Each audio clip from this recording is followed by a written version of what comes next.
So, Mike, can you start us off with your Mike. thoughts on the... Oh, shit. I'm so sorry, Rob. Can you start us off with your thoughts on the match? He's my mate. It's all right. I like Mike. Yeah, I thought we started well. We wanted to press and cause, mistakes in their end, and we've done that and managed to capitalise on them.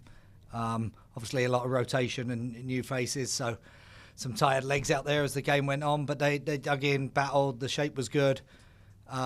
Delighted for Sink. Scores in every competition, just had that, to a record. So we all enjoyed seeing her. A couple of them wanted to keep her out there, see if she could have got the hat trick, but and also really pleased for Raylan to get her first one and a set piece goal because we've been due one of them. So overall, job done.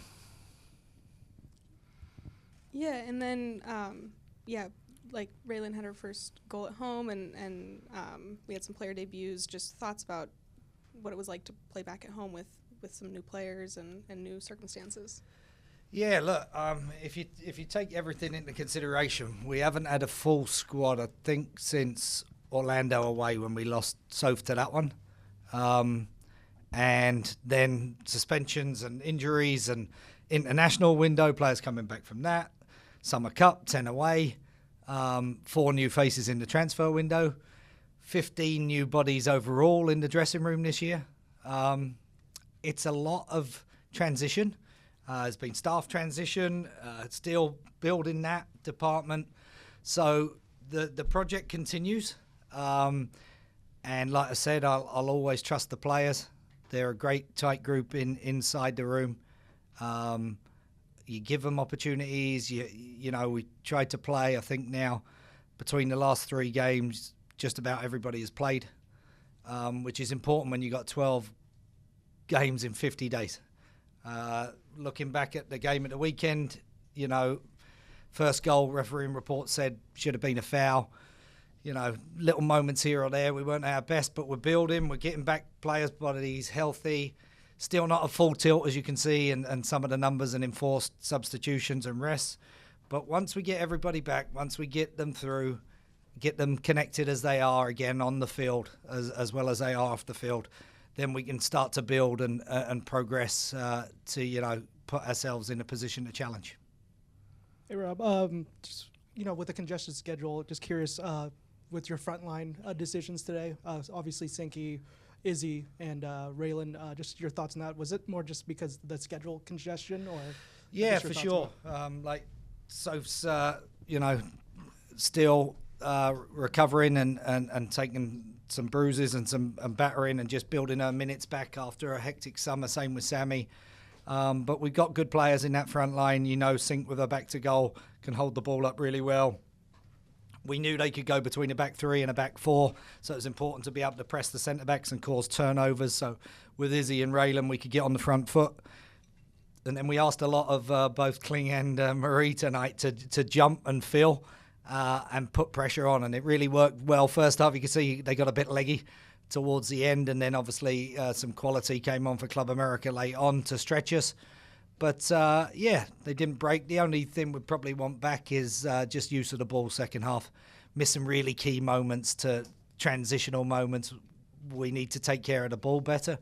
But it was a great effort for all of the ones out there and involved, and nice to see them. That rotation is going to be key because we're in for a long slog. We're up at 8 a.m. tomorrow morning and off to Washington for a 7-hour flight or 6-hour flight, and then we'll only have one training session ahead of that. It's not excuses, it's just reality. So we're relying on the quality of the whole group and trying to put our best foot forward for each game as best we can right now. Rob, Scott Sepich with Oregon Live. How are you trying to manage these 4 games that you have in this group stage of this tournament, and the placement of it being late in your season? Just how are you sort of managing this, and what kind of emphasis are you placing on it in regards to how it fits in with the league schedule as well? Yeah, look, we put out a team to try and win every game, but we had to rotate last Friday, knowing that we've got 2 games in 72 hours in midweek. We rotated again here, a lot of new bodies out on the field, and just trying to build the chemistry as well. Like we gave Sophie Hurst her debut tonight, a chance to get in and get that understanding and build relationships and partnerships, and that takes time. It's not going to be easy. There's no quick fix to that.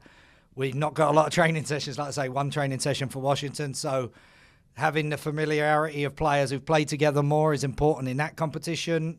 This opportunity gives us an opportunity to blood some legs, keep players as fresh as we can within the medical confines and the high performance confines that we need to make sure that we're not losing bodies by playing 3 in 7 days as well. So, And then Hurst only had, 1-2 days practice with the squad. Can you just talk about her performance tonight and kind of what you're expecting from her going forward? Yeah, look, we felt in the front office that the balance of the squad and the midfielders, you need to have some support for Sammy in there, the ability to play a couple of sixes, the ability to give Sam some rest and some minutes. And she's done very well in that 6 role in the past. With Houston, it's a player that Sarah Loudon knew really well. And obviously the 2 Mikes and Karina did their due diligence. Great character for the locker room. I know Houston's disappointed to lose the kind of character that she is. So, yeah, tonight, in at the deep end a little bit. The opposition put a box up there. You could see they played 2 10s, 2 inverted forwards. So for an out-and-out 6, we had to change the shape a couple of times just to make sure we protected key spaces. And they're very good at those forward runs. So I thought, first time, got connected. She didn't have, too much to do or too many opportunities to impress, but to blood her in at Providence Park in this game, we felt was right, and we'll see more of her going forward as she gets to know her teammates, the squad, and how we want to play. Yeah, and then Mackenzie Arnold is a new addition as well. She has shown great distribution, and just how is that an asset to the team? It's something we haven't seen from a goalie quite as much, just the amount of distribution that she's able to do, and what does that mean for the attack as well? Yeah, what it adds to your team is the ability to build with one less defender, right? If you look at having a +1 in the build, if you can bring the keeper out and act like a central defender, then their forward line have to jump, whether it's 4 jumping, with the 2 centre forwards and the wingers, and then the ability to play past that press. So there's that dimension of a game, obviously, that we've tried to bring in and build on, and continue to work with other keepers who, have done very well in the shot stopping and handling and have a lot of tools, and then just keep adding that to the game, because it is vital in modern football that, a keeper that can use their feet, distribute short and long, it can add a different dimension to your attacking play for sure. Yeah, and then Rob, we've talked about the opportunities for women's football, especially these past few years. But there's, obviously with the CONCACAF W Champions Cup, there's a spot up for, the Club World Cup up for grabs. How important, is that, a goal for the team and just, for the club? I think, again, it's really a privilege to be involved. I think Sink said the excitement that CONCACAF has now added this is terrific. We've got to take it a game at a time, and the competition. You'll give there, Mick? Yeah, okay. I thought you'd given me the hook. It's like Oscar's music playing me off here, but I think, we'll take it a game at a time. It's good to get a good start in it. San Diego away is going to be a tough game, of which we got 3 on the road in 10 days. Again, it's a long road trip, so we've got to manage that. I think we'll take the whole team with us to balance that out. And then game by game, take it step by step and try and put yourself in a position where we can be in that top 2. And then it's straight knockout and opportunity, right? But it's great to see, like the Summer Cup, the Mexican teams. It'll be great to play other teams in CONCACAF. The Vancouver Whitecaps, like back home. So we're looking forward to each and every opportunity to experience different opposition, and it's a great step forward for the women's game, and really a positive thing to be a part of. Talking about the upcoming game against Washington, Morgan Weaver's technically hit her minimum of 45 days on the disabled D45 list. Do we have a return to play timeline for her? She's definitely getting closer. We're continuing to build that. Obviously, medical high performance have to make sure that after that substantial surgery and injury, that the player's comfortable. But she's made good progress into the training.